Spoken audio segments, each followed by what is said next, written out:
stars in your eyes, deep into your heart is where I seek my pride. Someone listen to your whispered words, secret thoughts of love, flowing to be heard. All I want is just one thing. Give me just one gift. I want everything.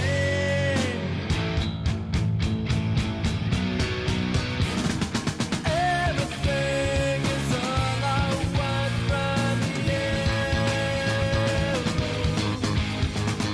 Oh, but now tell me that it's true. Forget the past, it's only me and you. The first time that I saw your face, all I wanted was you.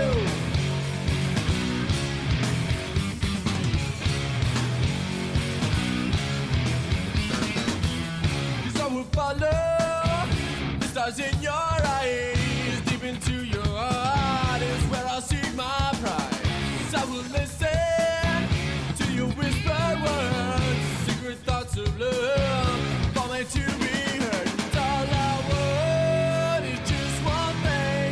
Give me just one gift. Give me everything.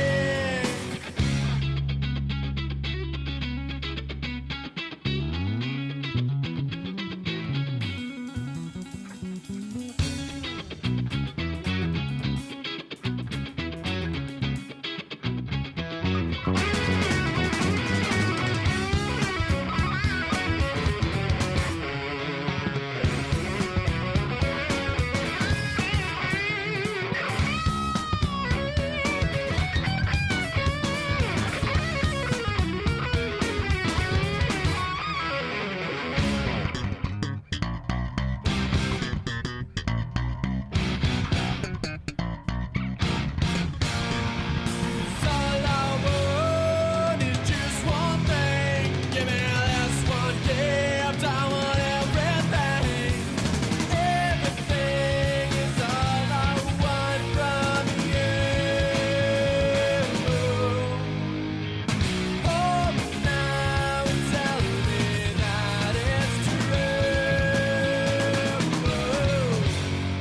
Forget the past, it's only me and you. First that I saw your face, all I wanted was you.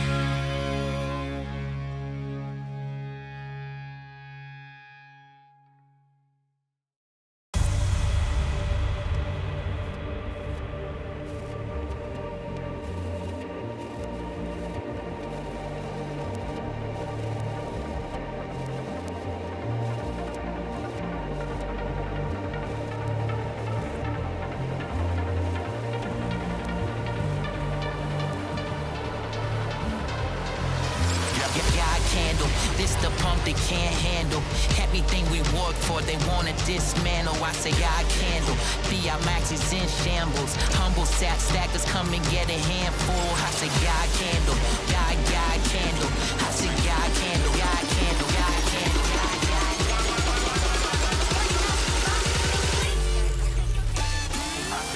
I say God candle, God candle, God candle, God candle.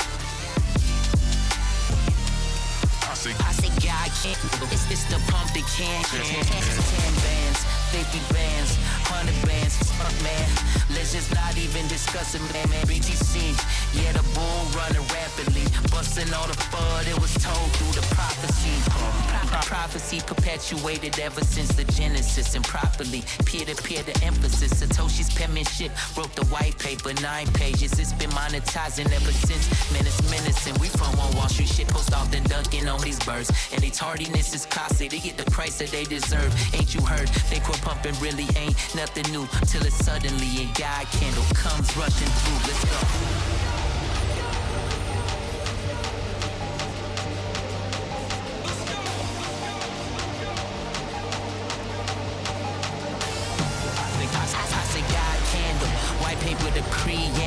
numbers on the screen, glaring at the Fiat scandal. I said, God candle, death to time thief and vandals. Cantillionaires, yeah, they falling off the mantle. I said, God candle, God candle. I said, God candle, God candle, God candle, God candle.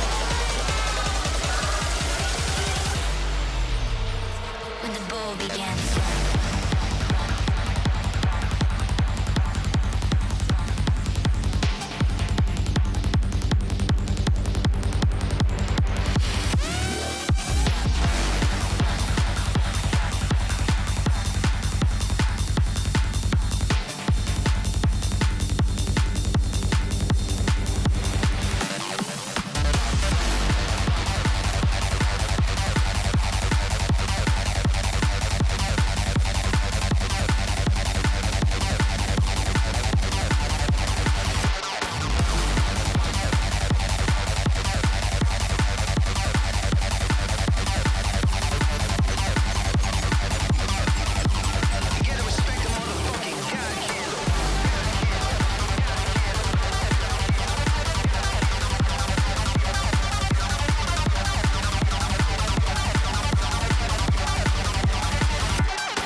Is that a thing to talk about? We just barely said hello.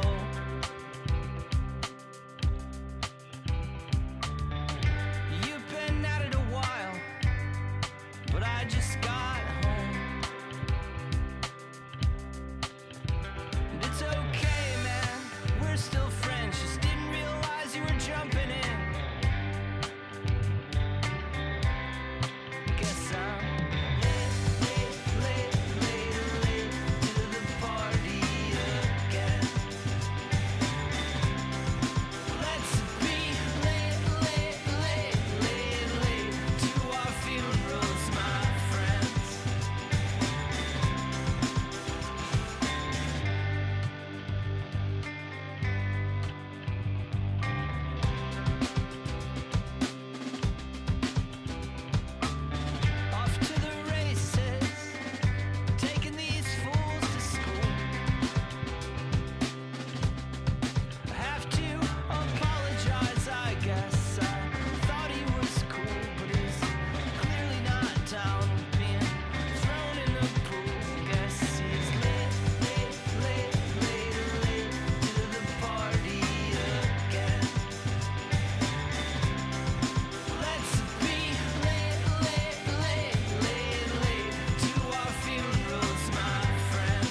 It is 10:01 a.m. Pacific Standard Time. It is the 9th day of January 2024. This is Palindrome episode 838 of the Bitcoin and podcast. Wow. For some reason, I'm just unable to slide back into doing the show like I normally do. For some reason or another, man, my cadence is all messed up. So I'm going to make the best of it. I promise I'm going to make the best of it.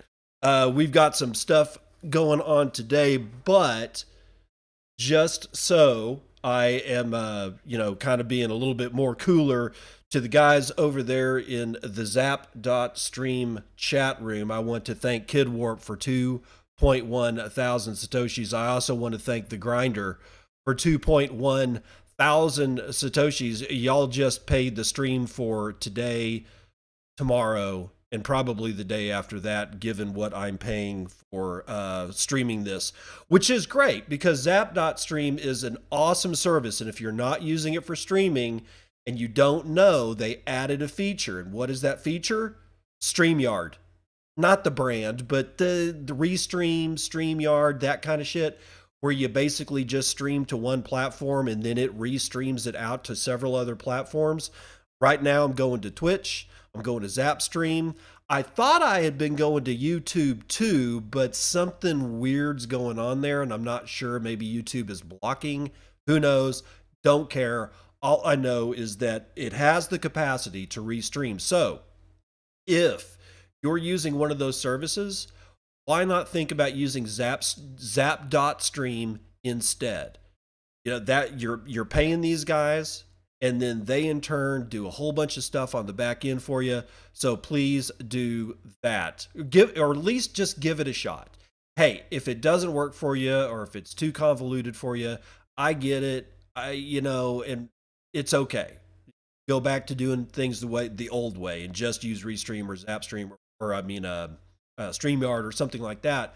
But this is the way that we make circular economies in this space, is to actually use the goods and services that are constructed by the plebs and nostriches in space. Nostriches, if you don't know, are the people that are resident to social media protocol, not platform, the protocol that we know and love as Nostr. And yesterday I brought you the same people that I'm going to bring you today from for the Circle P, because the Circle P is open for business. The Circle P is the thing that I do as a community service to the plebs and other people in this space that allow them to get their goods and services out.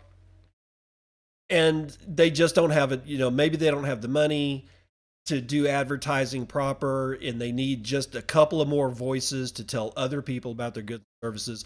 I'm going to bring you, Fern Plant Shop again. Inland Northwest. If you live anywhere around Spokane, Post Falls, Idaho, Coeur d'Alene, places like that, and you want to go to a gift shop and you want to find some cool ass plants, but you also want to be in a space that you can define as a destination, right? Like going to a store that is not properly appointed, going to a store that almost any antique store. Think of almost any antique store where it's just junked out. It doesn't have the feel of a destination. A really nice restaurant or a really heavily forested woodland park, that's a destination, right? You want to be there. You're looking forward as you're going to the place to actually go and be in that place. That is what is the difference between a destination and just somebody who's got a junked out piece of shit garage that's stuffed full of crap. That is not what Fern Plant Shop is. If you look at the care that they've taken to decorate their stores and the plants that they produce for the community at large for sale in their brick and mortar stores, then you will understand that it is a destination. It's a place that you want to go and vibe at. All right. So for the guys over in Zap.stream, I'm going to throw up some pictures here and start a little slideshow. And this is going to be a little messy when I do this because I'm going to have to take it down and stop the stream, or not stop the stream, but do some on the fly editing live in my my audio software. So just bear with me. Again, not only am I out of practice with the cadence of the show, I'm also doing something new today. So it's a 1% difference. I'm trying to make it 1% better, because nobody wants to look at my ugly mug. I don't get that. It's like, I just don't understand the thought of having to put myself talking to you with my hands live. It maybe one of these days I will. I don't know. I just don't. I got a face for radio. So that's just the way that this is going to go. In either event, Fern Plant Shop, you can go check them out. They're open 7 days a week, 10 a.m. to 6 p.m. They've got locations in Spokane, Liberty Lake, and Coeur d'Alene. Liberty Lake, I believe, is in Washington State along with Spokane. Coeur d'Alene is definitely in Idaho. If you've never been to Lake Coeur d'Alene, never been to that little town, and you have a chance to go, you need to go. It's gorgeous. And then spend the money and take a boat out on the lake. It really is. The whole area is beautiful. It's so worth your time. And when you're finished with the boat, run over to the Coeur d'Alene Fern Plant Shop store and go check out the plants, how they've decorated it, and just chill and vibe with the plants. So there you go. There's the Circle P for the day. Now, into the news. Ladies and gentlemen, MicroStrategy is already up nearly $1 billion with a B dollars from Bitcoin alone in 2024. William Suberg, writing for Cointelegraph. Bitcoin has earned American software technology firm MicroStrategy more than $800 million in 2024. Excuse me. Data from statistics resource Bitcoin Treasuries confirms that the pioneering corporate investor has made almost 9 figures on BTC this year. The ongoing BTC price renaissance is particularly enjoyable for MicroStrategy, owner of the world's largest corporate Bitcoin treasury. Last topped up on December 27, 2023, the firm's stash now totals 189,150 Bitcoin. As of January 9th, this is worth approximately $8.832 billion. $840 million more than it was on January the 4th. Could you imagine making $840 in like a week? The impressive year-to-date gains form just one of various examples of MicroStrategy's Bitcoin comeback. On January the 8th alone, when BTC saw a $3,000 daily candle, the firm netted most of its 2024 returns, around $600 million in a day. A 24-hour period, $600 million. When it first purchased Bitcoin in August of 2020, the largest cryptocurrency traded at just over $10,000 per Bitcoin. After its latest acquisition of 14,620 BTC, its cost basis on a per coin basis became $31,168. As Cointelegraph reported last week, MicroStrategy CEO Michael Saylor is himself enjoying a similarly successful investment, personally owning more than 17,000 Bitcoin. Should Bitcoin continue to climb, Saylor could soon enter the world's richest list, but still needs a BTC price of over $1 million per coin to beat current leader Elon Musk. Who gives a shit? Honestly, I don't think Michael Saylor actually gives a shit. A curious contrast, meanwhile, comes in the form of MicroStrategy's stock price. The price has fallen by more than 15% year to date, per data from Cointelegraph Markets Pro and TradingView. Last week, Saylor revealed a $216 million sale of his company options. That's his options. He's not minting shares of MicroStrategy company stock to go buy more Bitcoin. He's selling his personally owned shares of MicroStrategy options so that he can personally buy more Bitcoin. And he also said, take care of other personal obligations. I don't know. Anyway, as the new year begins, He uploaded MSTR returns relative to stocks, gold, and Bitcoin itself to Twitter, revealing that the former, MicroStrategy, had outperformed the latter. Quote, this year, Bitcoin empowered MicroStrategy, summarized in accompanying comments. Not bad. Not bad for a man who continuously is called a lunatic. Even I think he's kind of a lunatic. I'm looking at the results and I'm like, he's not a lunatic. He actually knows better than you do. So you might want to shut up and think about how done with the selling your chair me rope bullshit. Okay, I need a chair to sit down. I'm not going to stand up 24 hours a day. I want a chair. I'm sitting in a chair now. I'm not selling the chair. Nobody's getting rid of my chair, right? Except possibly these idiots out of New Scientist. Yes, I'm going to do it. I have to. I don't. It was written by a gentleman named Matthew Sparks from the magazine New Scientist. Should nations try to ban Bitcoin because of its environmental impact? Okay, before I get into the meat and potatoes of it, understand that I understand that you have already heard all of these arguments. But we're going to rehash them because this thing was printed January the 8th, 2024. What I'm about to read you came out yesterday. So I'm going to read it to you, and I want you to read it with this I want you to listen to it with this in mind. I'm not rehashing this for you. I'm demonstrating where the mainstream media is stuck. They're stuck in the mud. When an opposing force that you're battling finds themselves mired in a swamp, on the edge of a river, lake bed, whatever, and they're just having problems, that's when you move in for the kill. That's when you move in for the kill. Not when they're running free and wild. No, when they're stuck in the mud. You will understand just how stuck in the mud mainstream media is during this piece. The amount of electricity used to mine and trade Bitcoin climbed to 121 terawatt hours in 2023. 27% more than the previous year, while other cryptocurrencies in the same position have made bold changes to cut their impact. Bitcoin's decentralized community of developers, miners, and investors are showing little interest in changing course.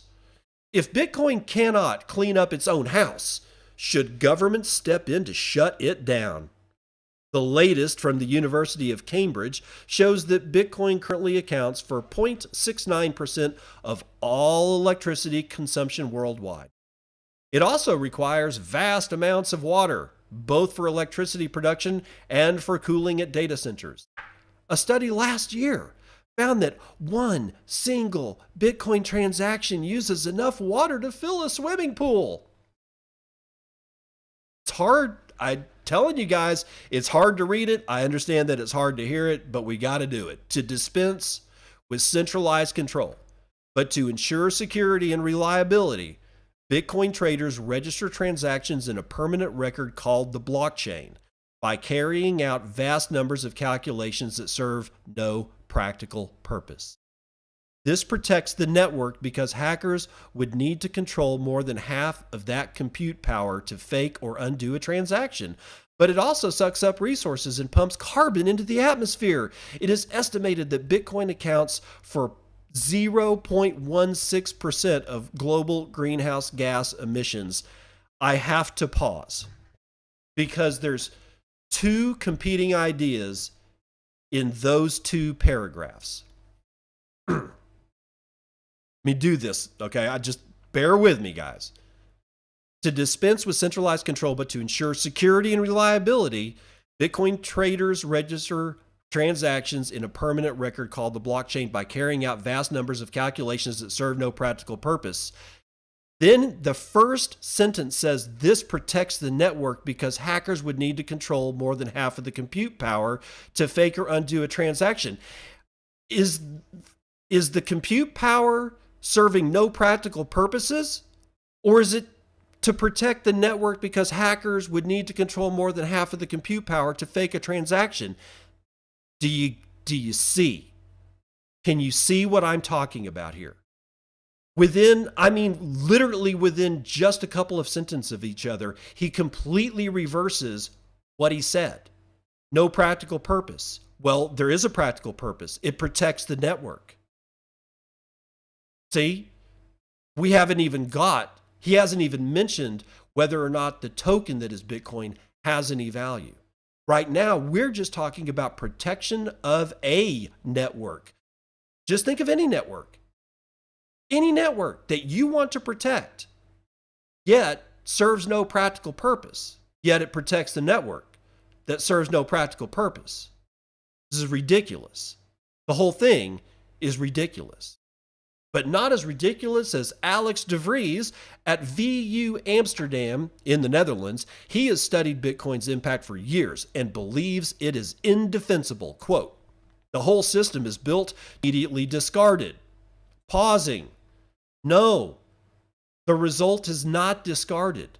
It's yet another layer of amber that protects your last transaction. All transactions. Every single one of the transactions. They're not discarded. They become armor. These people have no idea what they're talking about. In 2022, another cryptocurrency, Ethereum, ditched this wasteful proof of work system altogether and replaced it with one those who own the currency control the network. What does that sound like? Rather than those who own and operate computing power. This slashed the network's energy consumption overnight by more than 99.99%. More than a year on, the experiment has proved successful, and Ethereum remains secure. No, it's not. De Vries says the Bitcoin community, a loose collection of miners, investors, and companies, refuse to take the same steps and remains wedded to proof of work despite its environmental impact. Quote, such a system is just totally inappropriate at a time where human-induced climate change is making it more and more urgent to be more mindful about the way we use resources, he said. Quote, we would instantly reduce global electricity consumption by 0.5% and worldwide carbon emissions by 0.25% if Bitcoin ditched proof of work. This may not sound like a lot, but this result would be achieved overnight. I don't know of any other way to cut greenhouse gas emissions faster than this, end quote. Maybe conventional agriculture? Just saying. If you don't understand what I'm saying there, one of these days I'll do a show about what's going on with conventional agriculture. We don't have time. New scientists approached several, I love this one, check this out. New scientists approached several of the world's leading Bitcoin mining companies for an interview on the issue. Argo, TeraWulf, Hut 8, Riot, Block Mining, Frontier Mining, and Hive Digital Technologies. None of them responded.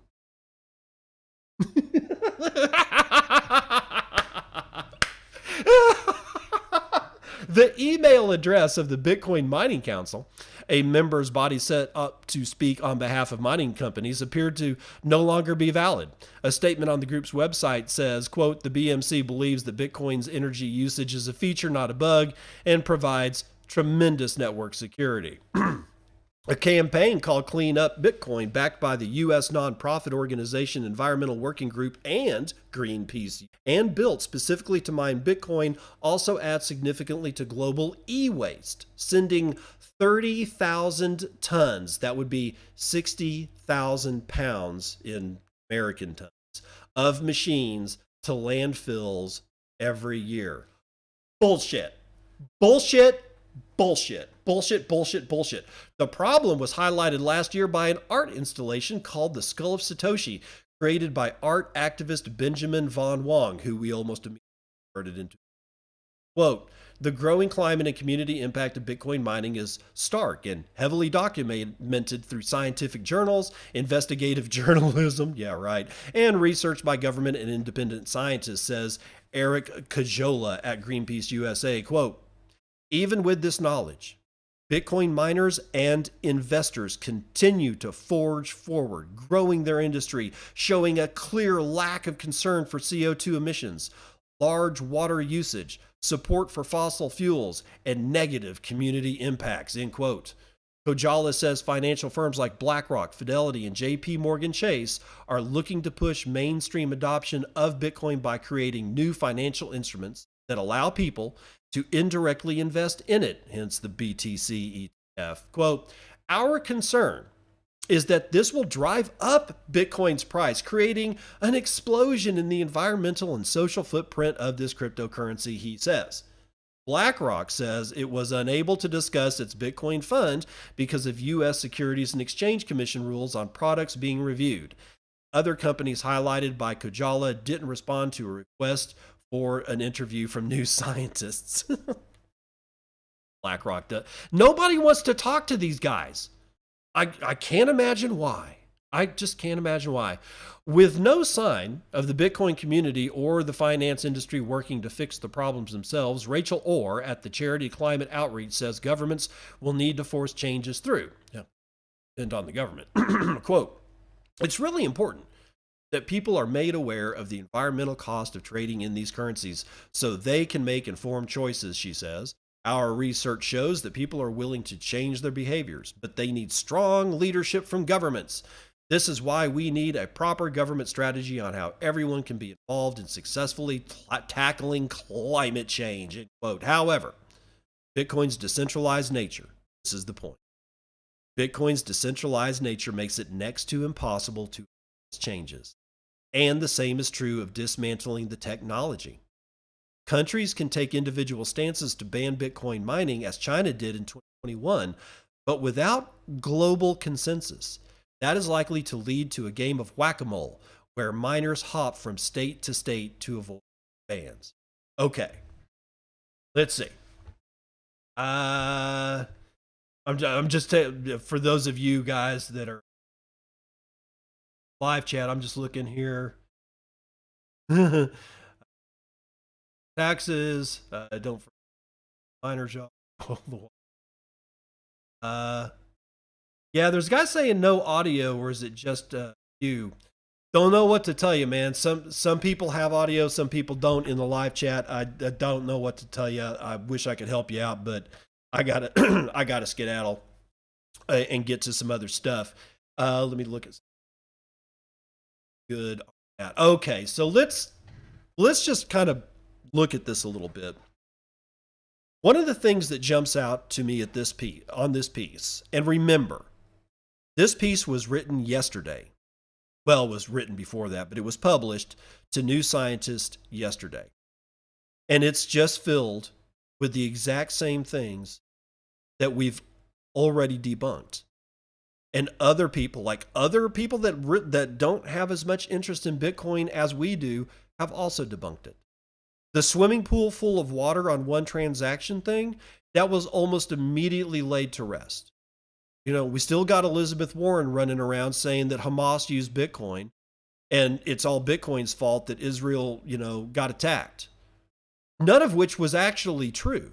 Yet she's still running around lying the same lie to the same people, and it's still having the same effect. No, it doesn't matter if we debunked it. It doesn't matter if other people debunk it. It's working for them.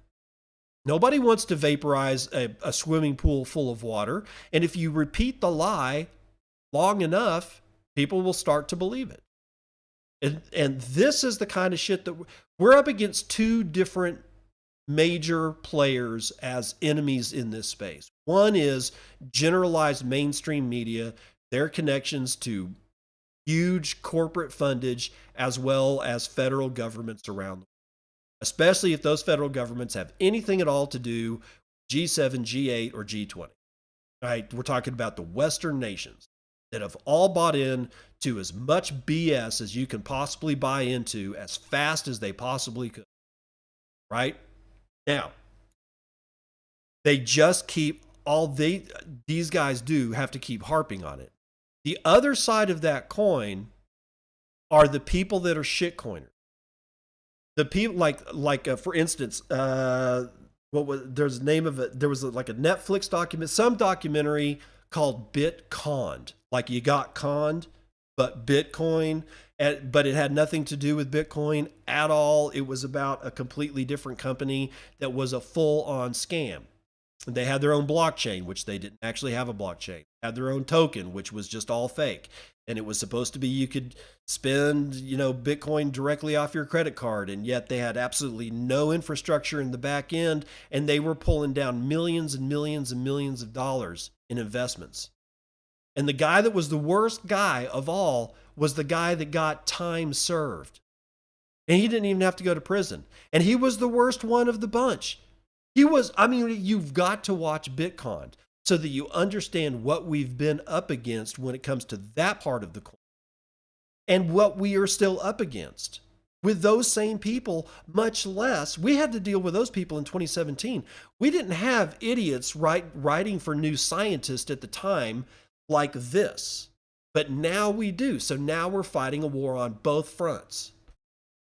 The people that want to scam using Bitcoin as a name, and the people that just absolutely hate Bitcoin and blame all the scams on Bitcoin, even though Bitcoin is the only thing that hasn't rug pulled, because there's nobody to rug pull Bitcoin. And here's the other thing about this piece that I find fascinating. New Scientist is an older publication. It's not ancient, but it's got it. Well, it used to have. It doesn't anymore, but it had street cred. Oh shit, you got published in New Scientist? Fuck, that's on every newsstand in the United States. Well, if they're so great, why is it that nobody wants to talk to them? BlackRock just basically said, we have a total out. We don't have to talk about this because the product's under review by the SEC. So you can forget about that. All the rest of the guys that have submitted their S1s for the BTC ETF, they're not talking to New Scientist either. They just don't care. BlackRock could have probably made a statement. They could have probably just made a blanket statement. They didn't even do that because they don't care. The mining companies themselves, people go, it's because they were scared to be put on record. No, they weren't. They don't care what New Scientist says. Nobody gives a shit about these people anymore. But the problem is, like I said before this piece, our enemy is stuck in the mud. Now is the time to actually attack and destroy them. It's not a time for us to sit on the log and watch them wallow in the swamp and point and laugh.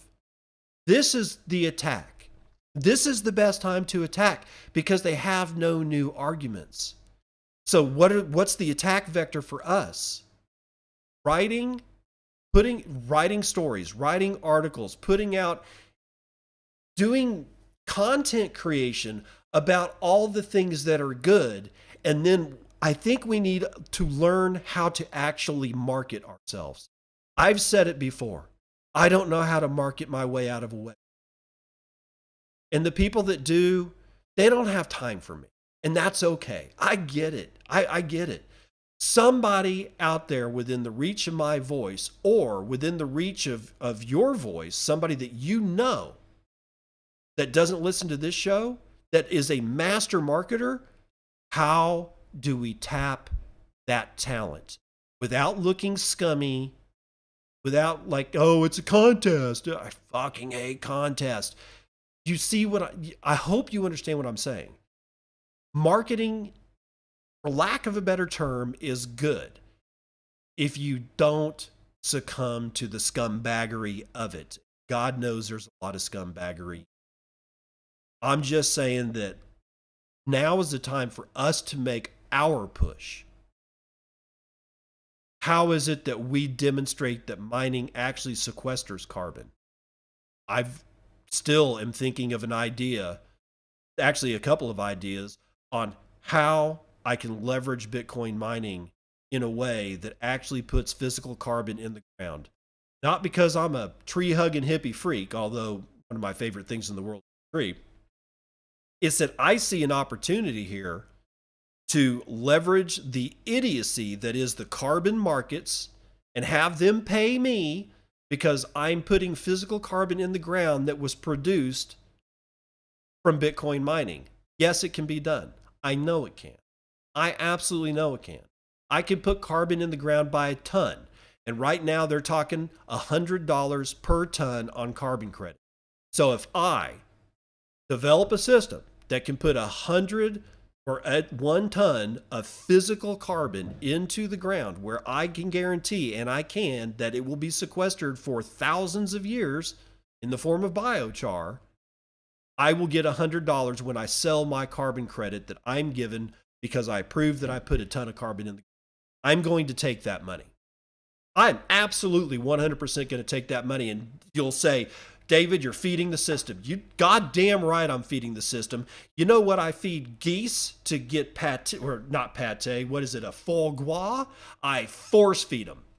The goose is going to fucking eat grain anyway. When I'm just going to set up a situation where when that goose comes to the feed trough, it forces them to eat. To the point that their liver gets so fat that when I chop that son of a bitch head off and I put that liver, a slice of it in a pan, fry it on both sides in some serious ass butter, and I throw that thing on top of a fucking steak and drizzle it with an au pois sauce, hell yes, I'm going to force feed the goose that I'm eventually going to kill so that I can have a fabulous French meal. I'm absolutely going to do that. Or at least I would. I don't know if I'll ever be able to get the system online.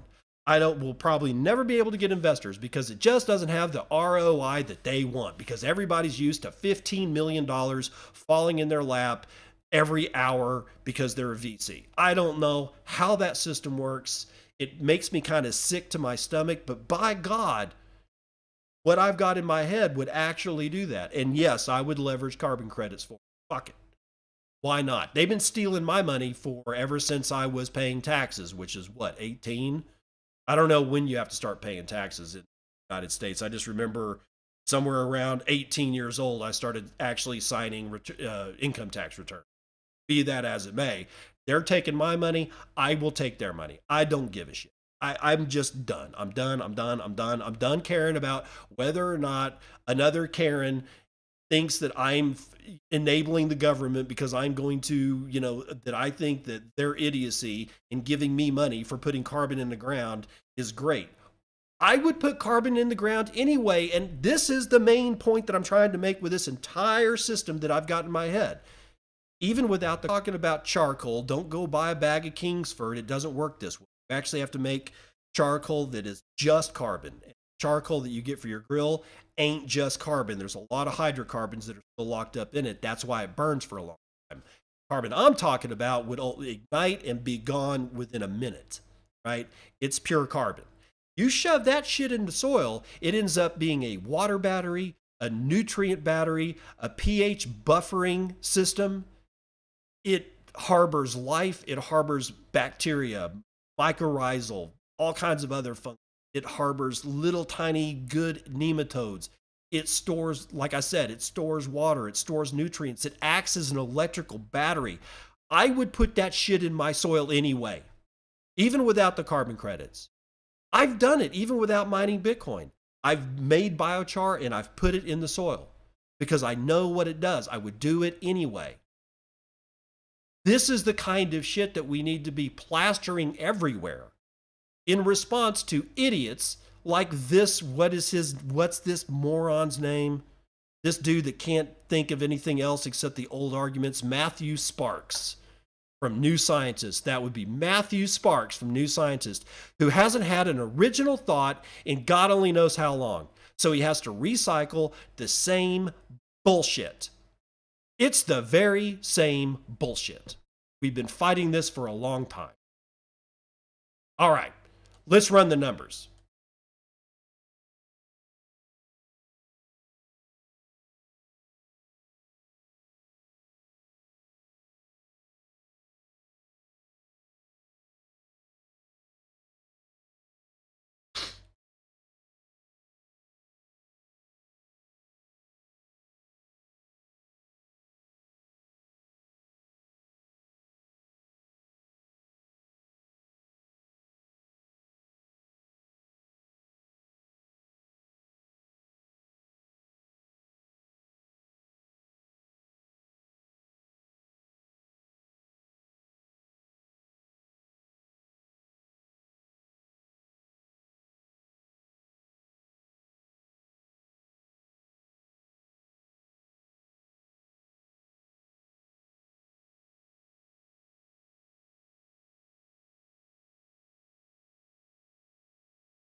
All right, CNBC, futures and commodities.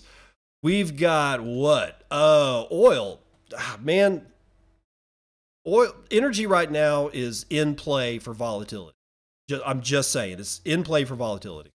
West Texas Intermediate, $72.51 after a 2.5% price rise. Brent North Sea is also up 2.18%, $77.78 a barrel. Natural gas is up, whoa, holy crap, 9.7%. That's almost a 10% rise in a day for natural gas, $3.26 per thousand cubic feet. And gasoline itself is up 2.5 points to $2.07 a gallon. Why? What's going on in energy right now? Well, I forgot to tell you about it yesterday, but over like the weekend, last weekend or the end of last week, Saudi Arabia signaled that they were going to cut prices. What is Saudi Arabia? Oh, actually not Saudi Arabia, but the news came out of Saudi Arabia, but they were kind of speaking as far as OPEC plus. They said OPEC is going to lower the price of oil.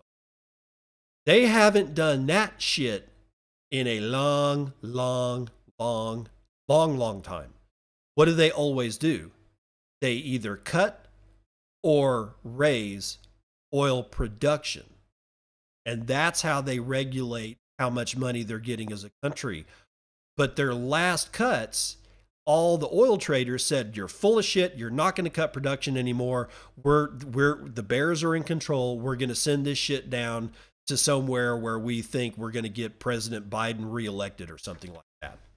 And in the midst of this, President Biden has actually started this is what they say, that they've been refilling the strategic petroleum reserves at $75 oil. And of course, right now it's at 72, but they started refilling it around 75, right?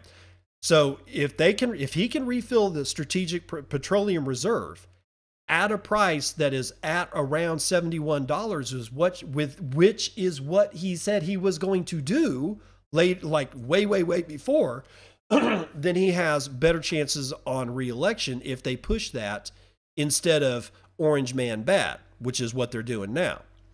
I don't like Biden. Don't get me wrong. Of course, then again, I don't like any of these idiots. They're all critters for me, and maybe varmint stew would be more in order for them, but whatever. It doesn't matter. I think that the traders on Wall Street want Biden back in. I think they are forcing the prices to the point that even Saudi Arabia and OPEC bent the knee when they said that they were going to raise the price of oil and not try to fight and do yet further production cuts, because OPEC was having internal battles. Some of these countries, they need that production. So if you're wondering what's going on in energy, that's why, at least in the very, very short term right now. Now, gold, unchanged. Silver is down 0.88%, platinum down 1.6%, copper down 1.3%, palladium down 1.5%. Ag is mostly in the green today. Biggest winner is going to be wheat, 2.56% to the upside. Biggest loser is lumber, 1.13% to the downside. Live cattle is up 0.5%. Lean hogs up 2.73%, while feeder cattle are down 0.25%. The Dow is down 0.64% today. S&P likewise down 0.25%. NASDAQ is up, but only by scant. And the S&P Mini is down 0.75 point. Bonds yields have gone up today. The 10-year is now yielding 4.021%. The 30-year 4.18%. So there you go. The DXY, the ICE US dollar index, is also up today, 1.2.58. I'm sure it has something to do with the phony baloney employment numbers. They don't want you employed, by the way. So I don't know why they keep touting this.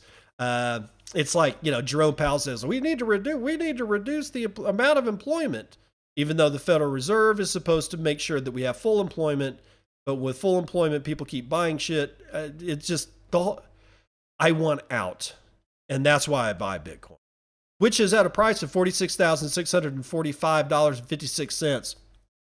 Average transaction value is 0.68 BTC. Median transaction value is $147. Block times are high, 10 minutes, 17 seconds. 0.97 BTC taken in fees on a per block basis, and whoop-de-doo, 135.6 BTC just in fees overall in the last 24 hours.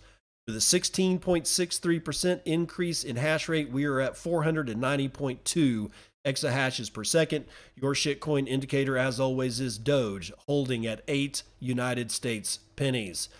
$913.9 billion is the market cap. That is 6.74% of gold's market cap. And you can get 23.3 ounces of shiny metal rocks with your one Bitcoin, of which there are 19,593,755.5 of.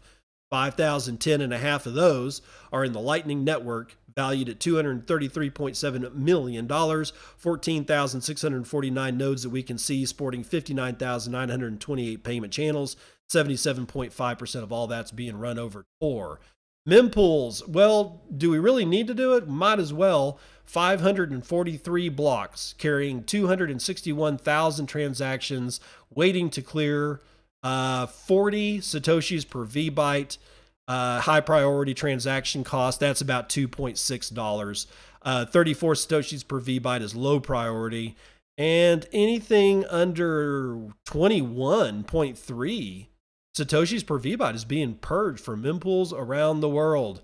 Hash rate, according to mempool.space, is 539.3 exahashes per second. So we'll just say 500 exahashes per second and leave it there. Show notes, or not show notes, boostograms for Happy New Year, episode 837. That was yesterday's show. I got Nat Gas Immersion.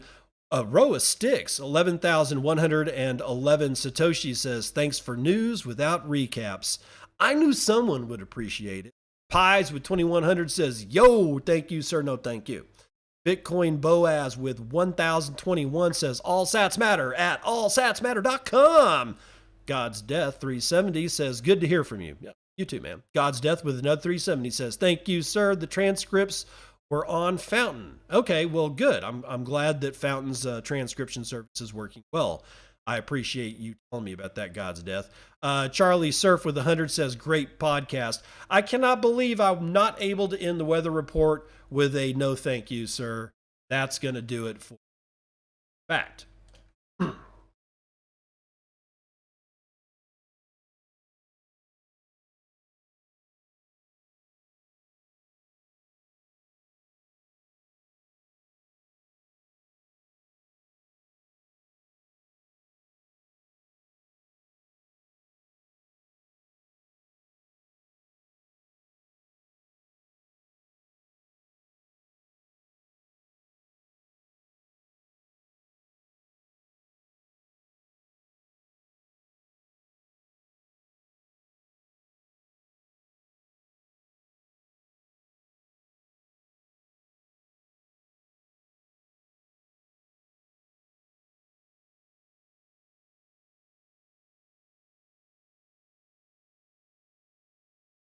Welcome to part 2 of the news that you can use. Hold on for just 1 second. There we go. I had to adjust something there, guys, in the there in the live chat. CoinDesk, Amartaj Singh, BlackRock, VanEck, and others update their Bitcoin ETF filing within hours of a quick SEC response. You're going to say, dude, we know about this. No, you don't, because this shit it just got written today. And this actually happened yesterday after I did the show where I talked about everybody getting their S1 filings in. And that happened the day before that. No.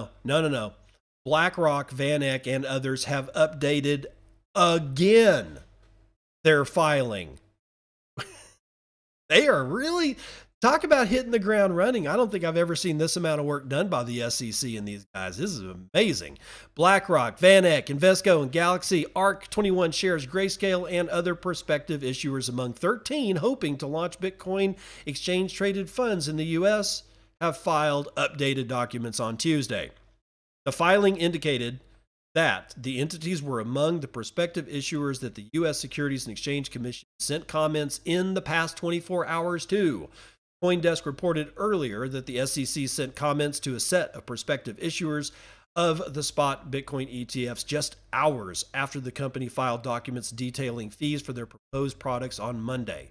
Among the changes in the latest updated filing on Tuesday is wording that seeks to mitigate damage to shareholders in the event of insolvency and avoid a conflict of interest between the ETF's authorized participants, which is JP Morgan and a couple of other people. But JP Morgan is in on this, even though Jamie Dimon hates Bitcoin. Yeah, he's been lying to you. Invesco and Galaxy's updated filing saw them reduce the fee they planned to charge to 0.39% from the earlier 0.59%. The latest filings show an almost unprecedented engagement between the SEC and prospective issuers, with filings following SEC responses and then updated those filings within a short span of 24 hours. The SEC is widely expected to approve all applications this week as it faces a January 10th, 2024 deadline, i.e. this Wednesday, for one of the applications by ARK and 21 Shares, and may want to approve all of them together in the spirit of fairness. I would do that, probably. Okay, so there you go. What's significant about this is the actions being taken and the time compression that they are being taken in.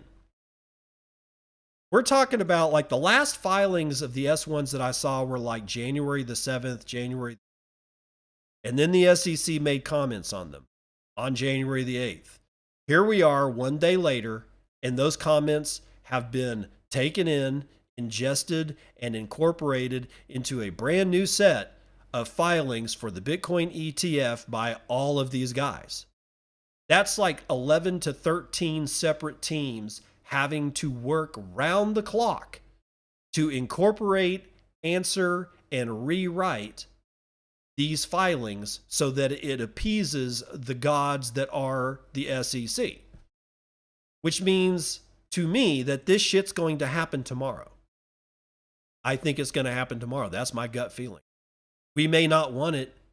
We may think it's good for Bitcoin. We may think it's bad for Bitcoin. We may be of a neutral sentiment. But it doesn't matter what we think about it. It's going to happen. And we're going to have to figure out the fallout of that whole thing. And, you know, right now we've got some pretty serious looking volatility in Bitcoin. Well, actually not serious, but there's volatility in Bitcoin because people are just, this is definitely, except for just flat buying Bitcoin, this is a no trade zone. I don't trade anyway, but if you are out there and you are trading Bitcoin, A, stop. B, definitely don't do it until we figure out what happens tomorrow, right? So, but this shit's going to happen. And we can hate it, we can love it, we can embrace it, we can distance ourselves from it. But no matter whether you love it or you hate it, you should take the following advice to heart. Do not buy the ETF. This is not a product for you. This is a product for the firemen's union. This is a product for a teacher's union. This is a product for a healthcare company and their retirement, their IRA stuff. This is for major universities. This is for major companies. You don't have to play that game. And I highly recommend, even if you love the idea of a Bitcoin ETF, I highly recommend that you stay as far away from it as you possibly can, because they're going to charge you annually to hold your Bitcoin that you don't actually hold. It's an IOU, and they will never give you the actual physical Bitcoin. To redeem your shares on every single one of these, they'll sell your Bitcoin and give you United States dollars. Then you can take that, and then after you pay taxes, if you made gains, you can buy Bitcoin and hold it yourself. Why go through the trouble? Just buy Bitcoin and hold Bitcoin. That's what I do. I highly recommend that you do it too. Now, grayscale discount. We've been talking about this for 4 years now. It has sunk.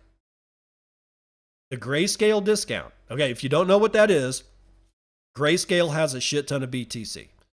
You can buy shares of that trust. It is a trust right now. They're trying to get it converted into an ETF. They're one of the people that have a filing with the SEC where they'll find out about tomorrow.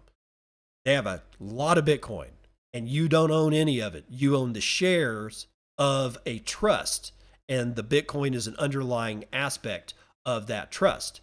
However, there's been a discount on Bitcoin for like 3 straight years. And that means that you actually can buy the Bitcoin cheaper if you buy it yourself and hold it than you could if you bought shares of the Grayscale Trust, which means you bought into something that you were automatically losing, in some cases, up to 50% of its value, even though you've got a lockup period, so you couldn't exactly realize that loss. But that's what the discount is. However, that Grayscale discount has sunk to the lowest in 18 months on the bet that the conversion for Bitcoin ETF will be successful. The discount on the Grayscale Bitcoin Trust, the world's largest Bitcoin fund, has slipped to its lowest level since April 2021, ahead of an expected conversion to a spot Bitcoin exchange-traded fund. Data shows the discount fell to as low as 5.6% on Monday. Keep that number in mind. The discount is now at 5% discount since February of 2021, reaching a high of nearly 50% in December of 2022. But expectations of an ETF approval and rising Bitcoin sentiment have steadily narrowed that discount. It closed Monday at $39. Each BTC or GBTC share in the trust holds $41.86 worth of Bitcoin as of Tuesday. The trust has no built-in market mechanism to keep the GBTC share price trading close to the underlying value of the Bitcoin, opening up discounts as well as premiums that traders can use as part of their trading strategy. As of Tuesday, GBTC is one of the only ways for stock traders in the United States to gain exposure to the price movement of Bitcoin without the need to purchase the actual cryptocurrency. The discount could be taken as a bearish indicator because it could signal a waning interest in Bitcoin among traders, while a premium could signal demand for Bitcoin. Meanwhile, Grayscale is currently awaiting a decision from the United States Securities and Exchange Commission on uplisting the trust as an ETF alongside 12 other players. Grayscale has dropped its 2% management fee to 1.5 as part of its proposed uplift to a spot Bitcoin ETF. It has over $27 billion with a B dollars in assets under management. Yeah, that's all we need to say about that. So the discount, this famous Grayscale discount, has narrowed from 50% to 5.6%. And one of the things that was in this story to take note of is what they were saying, that maybe this means that there's some waning interest in Bitcoin. Why on earth would you buy a product from a company on days, weeks, even months before its very underlying structure could change? I doubt anybody's buying shares of GBTC. Maybe I'm wrong, but I've never touched it. I have always told people to never touch it because you don't own the Bitcoin. So screw it. I'm uninterested. But if you did have interest in it, you really should wait until we figure out what the SEC is going to do. So it doesn't surprise me that nobody's buying GBTC shares right now, because I'm just saying. All right, on into some no BS Bitcoin.com news. The FCA's consumer protection regulations make centralized exchanges unusable for retail Bitcoin investors. Now, this is all about like Europe. Okay, this has nothing to do with the United States, but if you're a European, you might want to know, or you may be aware that owing to the erroneous categorization of Bitcoin by the FCA, which Bitcoin Policy UK and the majority of the industry strongly argued against, exchanges in the UK are bringing in new customer frictions before allowing you to buy or sell Bitcoin, reported Freddie New, head of policy at Bitcoin Policy UK. The process involves 2 steps. First, describing what kind of investor you are, and secondly, passing a quiz or a questionnaire. If you're a new customer, you will likely also need to wait for a 24-hour cooling off period before you buy. Remember, if you don't want to go through these absurd and unnecessary steps, you can always buy peer-to-peer without these restrictions from Peach Bitcoin, Peach, like I'm eating a peach, Hodl Hodl, or Bisq, spelled B-I-S-Q, just for a start, said New. Other unrestricted P2P Bitcoin buying options for UK investors include RoboSats, Agora, Desk, Vexel, and LNP2P Bot. In case of Bitfinex, the exchange recently announced removing the availability of product and services in the United Kingdom for certain customers in line with regulatory requirements. I'm sorry, this isn't Europe, this is just the UK. Bitcoin Policy UK has been collating examples of each and every exchange questionnaire that has been released so far. If you're struggling with the process, or if you want to get a sneak peek at what they look like, please check out the list that follows below. They're actually giving you cheat sheets because you have to take a quiz. Could you imagine? Hey, I want to buy some shares of Exxon. What do you know about oil trading? I just want some Exxon. No, but you've got to know about lateral drilling. I don't know nothing about lateral drilling. Well, I'm sorry, you can't have your shares of Exxon. Seriously? Are you freaking serious? I mean, I'm sure it's not exactly that onerous, but still, I want to buy a product. Why should I be restricted? This is what they're taking away from us. It's just they're taking these little bites out of us all the time. It really is time to say no to all of these people. If you want Bitcoin, then go buy it on Peach. Go to Hodl Hodl. Go to Bisq. What was the other ones that they were talking about?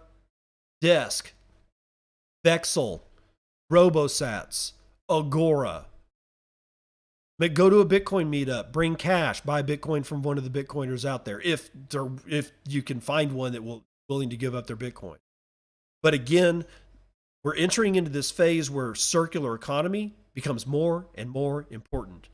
I would rather just sell you something that I own for Bitcoin, even on the Lightning Network, through Nostr or something like that, than to go through all this crap. I'm so done with it.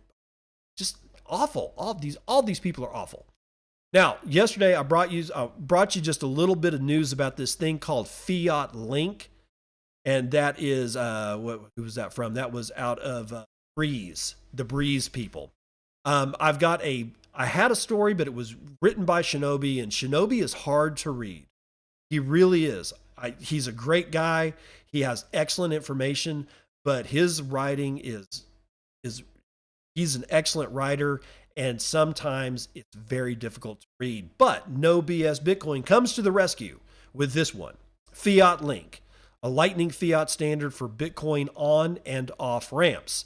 It is a free and open source API specification for Bitcoin on and off ramps. The goal of the project is to provide a unified API specification for Fiat on ramps to create interoperability and easier integration of multiple on and off ramps into applications. Currently, Fiat Link is an open API standard. Any wallet or app can access multiple brokers through a single interface, and every participating broker gains access to traffic from all those apps and wallets. No one is bound to anyone else through proprietary APIs. The market for fiat to BTC conversions and BTC to fiat conversions become more free, more open, which is always a good thing. Multiple payment options, SEPA, credit cards, and bank transfers are supported. API providers allow users to request price and cost estimates, final quotes, and then finally confirm a specific order quote and finalize that by inputting their payment information. That wrote Shinobi for Bitcoin Magazine. Quote, withdrawals from a brokerage service to the user's wallets is processed through LNURL withdraw.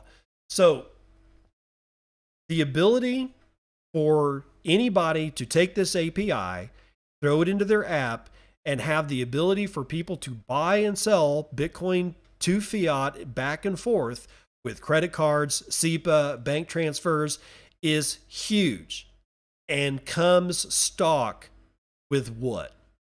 A gigantic target on its back. It's a gigantic target. It doesn't mean don't use it. It doesn't mean that the people at Breeze are dumb. It just means that this is a target. Anybody who's using it could be asked to take it down. So if you're going to use the Breeze API for the fiat to BTC and back again on and off ramps, have a backup plan. Please, for the love of God, have a backup plan. Because I could see regulators getting their panties pretty much in a snit about this. I'm just saying. Now, Alby Mobile or not. This is from getalby.com. It says it's a note on Nostr, and this actually came through the Nostr report. So if you're not reading Nostr report on Nostr, it's a great place to go for information. So it here, Alby Mobile or not. I think there's some translation issues in the notes from Alby, but it's okay. We'll work with it. There is, and there's even more than one. Alby account PWA. Go to getalby.com on your mobile and, quote, install app from your settings. Progressive web apps are a thing now. Not that easy for Apple to ban transactions. If you use Firefox, so far this is Android only, on your phone, now you can install the Alby extension and use it like it was on your desktop. You can store and use your Nostr key, pay Lightning invoices, use Bitcoin apps, and many, many more.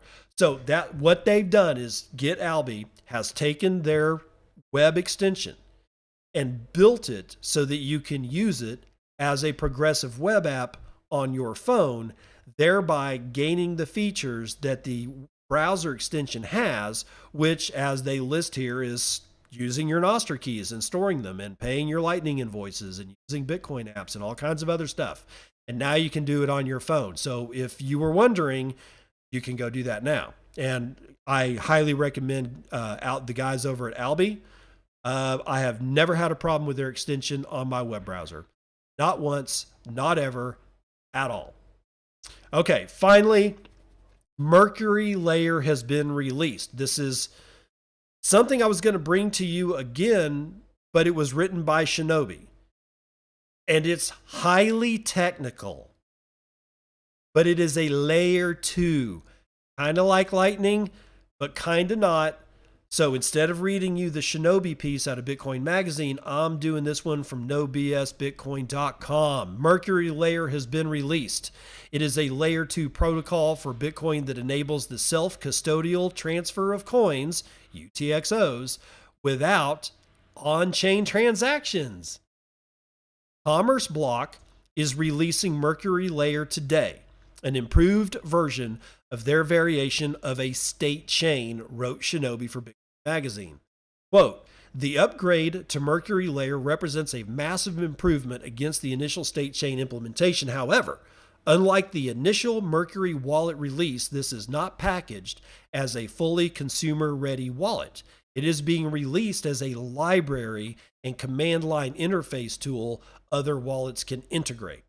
The big change Mercury Layer is bringing to the original version of state chains is blinding. The operator of the state chain service will no longer be able to learn anything about what is being transferred, i.e. the TXIDs involved, the public keys involved, even the signatures that it collaborates with users to create pre-signed transactions necessary to claim back your funds unilaterally. Overall, with the massive privacy improvements of the new iteration of state chains and the composability with Lightning, this opens many doors for the economic viability and flexibility of second layer transactional mechanisms on Bitcoin. Okay. Here's the thing. When they say it's what does it say? The big change Mercury layer is bringing is blinding. It doesn't mean that it's blindingly cool. It means nobody can see shit about the transaction that you're doing off chain.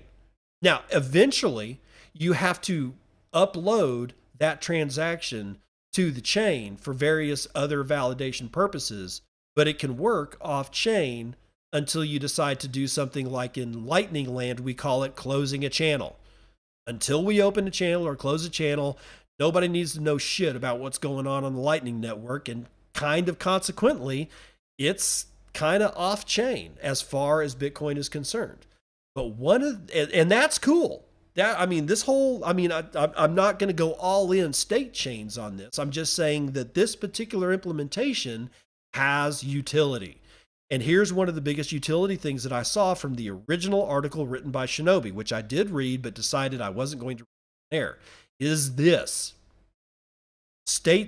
Mercury layer state chain in conjunction with Lightning Network as it stands right now can be used in a way that looks something like this. I want to open up a Lightning channel with you. You want to open up a Lightning channel with me. We can do that transaction on a state chain. And nobody knows dick about that state chain. Okay, so it's a double blind, right? Blinded, nobody knows what the hell's going on with this transaction. They don't know that it's a Lightning channel open transaction. They don't know what the hell happens on the Lightning channel, payment channel between us as we're working with Lightning. It's just a regular Bitcoin transaction. Nothing. And nobody knows anything. Nobody knows dick about who did it, where it came from, because that's all at the state chain layer. So think of the state chain transaction as a base. Now take our payment channel for Lightning that we have with each other and stick it on top of that base. Now what happens? In order to close my Lightning channel with you, or you with me, or us collaboratively, we have to close the state chain. We have to actually do something about that initial UTXO that opened these channels. Okay, you're going like, so what? I don't care. You would if you're getting force closed on Lightning. To me, this means that nobody can just force close a channel on me if the channel was opened with a state chain. Understand, I may be getting this wrong, but I think I'm very, very close to being correct. I might have some of the notions a little bit messed up, but I think I'm not all that far from being wrong. You have to do something about the state chain on which the Lightning payment channels are open on. And then you can close the Lightning channel. I think this puts a buffer zone between people that either just want to force close your channels and it's going to cost you a shitload of money in a high fee environment, or there's just some accidental transaction that just got stuck and causes the system itself to initiate a closure on your channel. And if I'm right, then this is protection against that happening. And then all of a sudden, we don't have to worry about Lightning being force closed in high fee environments. Just saying, let that sink in. And that's the end of the morning roundup.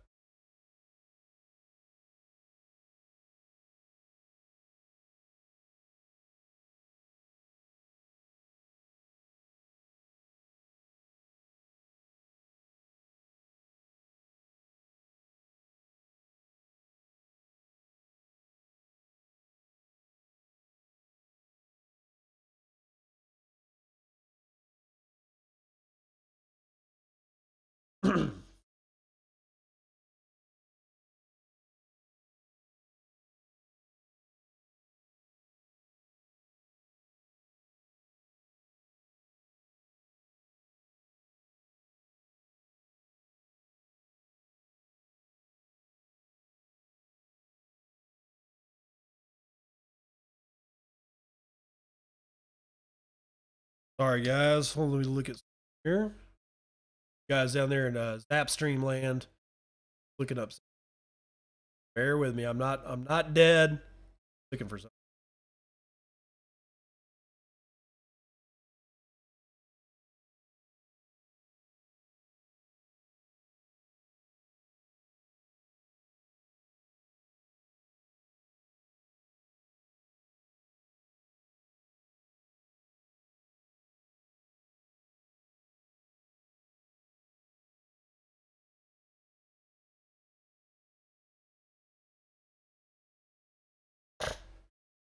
I haven't done a joke in a while, so let's do Dad Says jokes.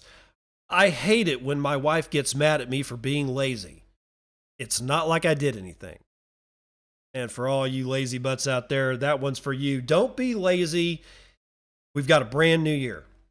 God only knows what the hell is going to happen tomorrow with the Bitcoin ETF. Doesn't really matter.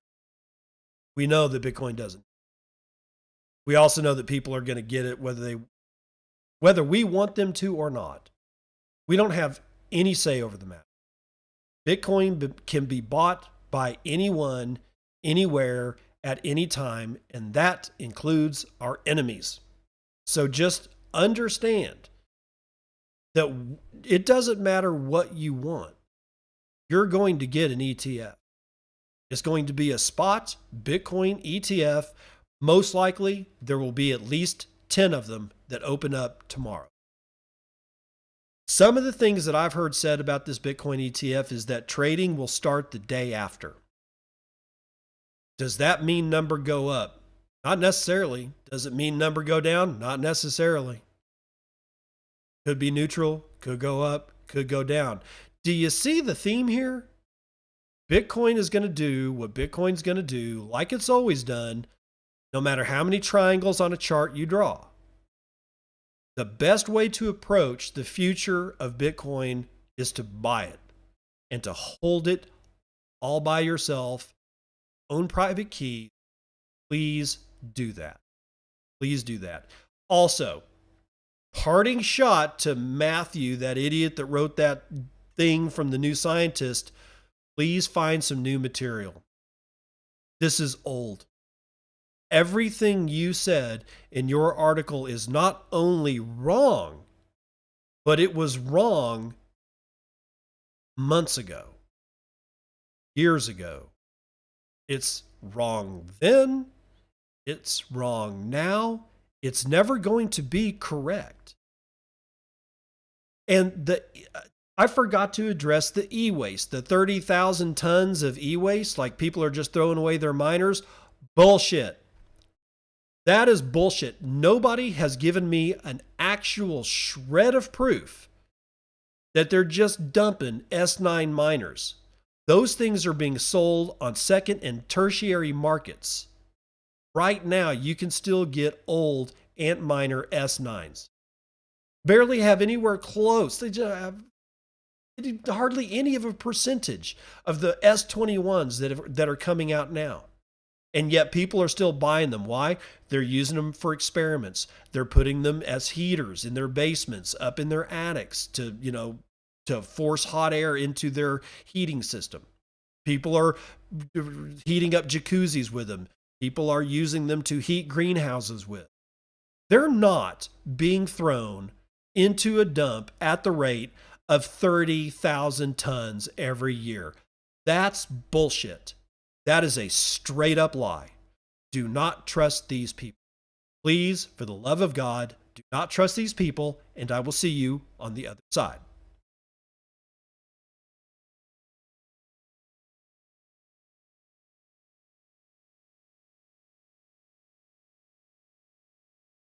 All right, guys, that's going to do it for the show. I appreciate the people that are in here. Grinder, Kid Warp, and I see Tico was here for a little while. I got an NPub that I cannot look at here.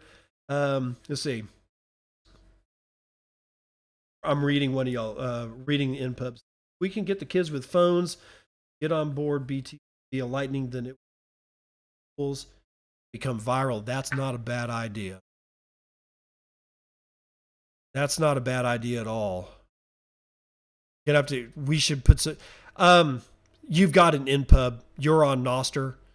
throw me a DM or reply to any of the posts. NPub USSN, is it United States Navy?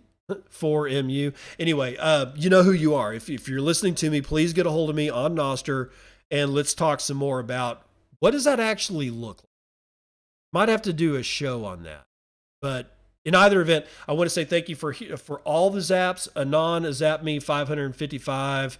Grinder again with 121. And Grinder with 2.1. Kid Warp with 2.1. Thank you all for being here and making the second show of 2024 fun.